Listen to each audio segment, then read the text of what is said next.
Jumpa lagi dengan saya Pendeta Andi Silalahi dalam renungan hari ini. Sebelum kita mendengarkan renungan, mari kita berdoa. Tuhan, kembali kami datang dan mau mendengarkan firman-Mu. Kami berdoa supaya Allah Roh Kudus menolong kami untuk dapat memahami dengan baik. Dalam nama Yesus kami berdoa. Amin. Firman Tuhan dari Galatia 5 ayat 22 bicara tentang kemurahan.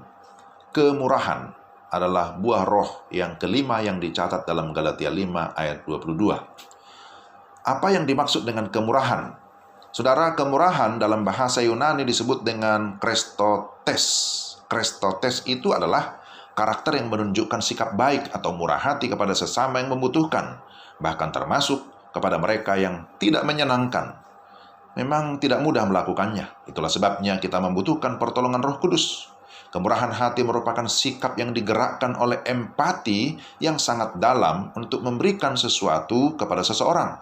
Harus disadari bahwa karena kejatuhan manusia ke dalam dosa, maka dunia dipenuhi oleh kebanyakan manusia yang egois, yang menginginkan segala hal bagi dirinya sendiri tanpa peduli orang lain, sekalipun saudara sekandung.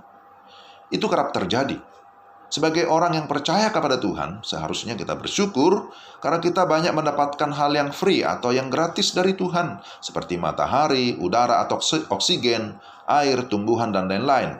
Lebih dari sekedar materi, kehidupan rohani yang kekal atau keselamatan pun sudah dianugerahkan kepada kita melalui Kristus Yesus yang disalibkan itu. Tapi kemurahan hati harus dipraktekkan. Ini hal yang harus kita perhatikan. Di dalam mempraktekkan kemurahan hati, kita tidak dituntut oleh Tuhan untuk memberikan apa yang kita tidak miliki. Kita hanya memberikan apa yang kita miliki. Jadi jangan mencuri atau merampok dengan alasan mau memberi. Sebenarnya ada banyak hal yang kita miliki yang dikaruniakan Tuhan. Kalau begitu, apa yang kita berikan? Tentu macam-macam. Kita bisa memberi nasihat yang baik, memberikan perhatian yang tulus, senyum yang tulus. Tapi buka dulu ya maskernya, ini masa COVID. Memberi penghiburan kepada mereka yang susah dan berduka, menolong orang mengerjakan sesuatu dengan sukarela, dan lain-lain. Pemberian juga bisa berupa barang maupun jasa yang dilakukan dengan sukacita dan kasih. Termasuk juga bagi para hamba-hamba Tuhan yang melayani. Melayanilah dengan sukarela, mengajarkan firman Tuhan tanpa mempertanyakan fasilitas, gaji, dan lain-lain. Belajarlah dari semangat Kristus yang mengajar dan melayani dengan sukarela, bahkan rela mati. Selanjutnya, kita mau melihat apa sih motivasi kemurahan hati itu. Pertama, hal yang sangat penting diperhatikan di dalam kemurahan hati adalah sama seperti dengan kesabaran, yaitu kita perlu peka, sensitif akan kehendak Tuhan. Kita bermurah hati karena Tuhan menghendakinya, sehingga kemurahan hati kita memiliki nilai rohani yang kekal yang bertujuan untuk memuliakan Tuhan. Seperti Paulus katakan dalam Kolose 3:23, apapun juga yang kamu perbuat, perbuatlah dengan segenap hatimu seperti untuk Tuhan dan bukan untuk manusia. Kedua, kemurahan hati diberikan kepada orang yang tepat. Jangan bermurah hati kepada orang yang melecehkan anugerah Tuhan serta bermain-main dengan dosa. Namun demikian, terhadap orang yang berbuat salah kepada kita, janganlah kita memendam kebencian, dendam, atau kemarahan yang panjang. Bermurah hatilah, memaafkan atau mengampuni mereka, supaya oleh kemurahan hati kita, Tuhan dimuliakan.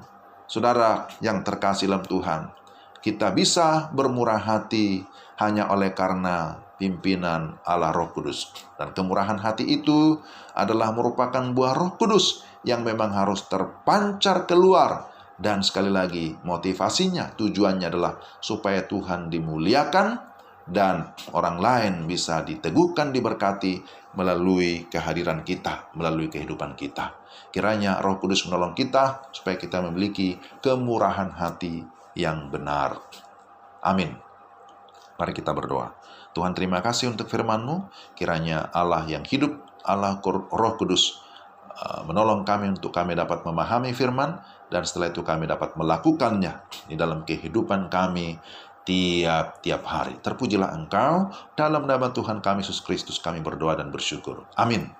Demikian pendengar sekalian, kiranya melalui renungan kita pada hari ini, kita semakin diteguhkan dan kita semakin berbuah lebat, sehingga dengan demikian kehidupan kita dapat menjadi berkat bagi banyak orang dimanapun kita berada.